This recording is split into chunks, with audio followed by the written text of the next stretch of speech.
বিসমিল্লাহির রহমানির রহিম। আসসালামু আলাইকুম, welcome back to SN kitchen. আমাদের দেশের গ্রামের ঐতিহ্য, যখন নতুন ধান উঠে তখন নতুন ধানে নতুন চালের গুঁড়ি দিয়ে আমাদের মা খালারা বিভিন্ন ধরনের পিঠাপুলি বানিয়ে থাকে।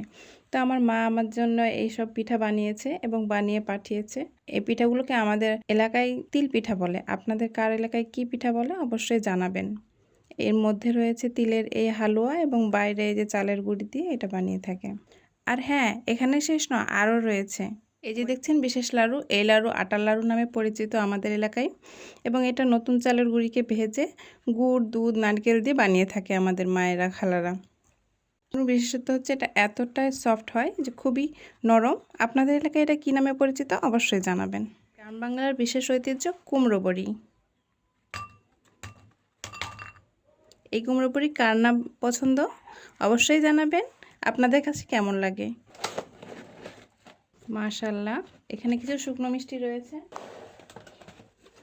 আর এখানে রয়েছে কিছু চমচম, আদি চমচম বলে যেটাকে।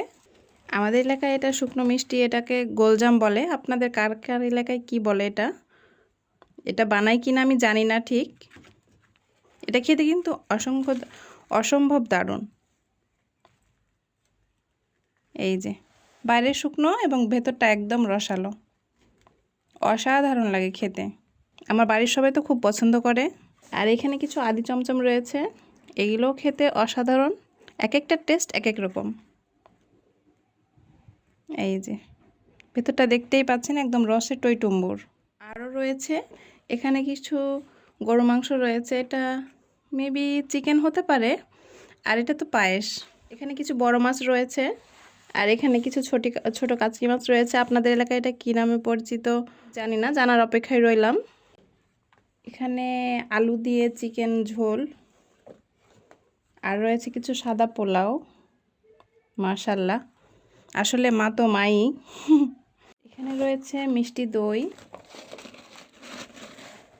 মাশাল্লাহ, এই দইটা কিন্তু খেতে ভীষণ দারুণ, এর টেস্টটা অসাধারণ।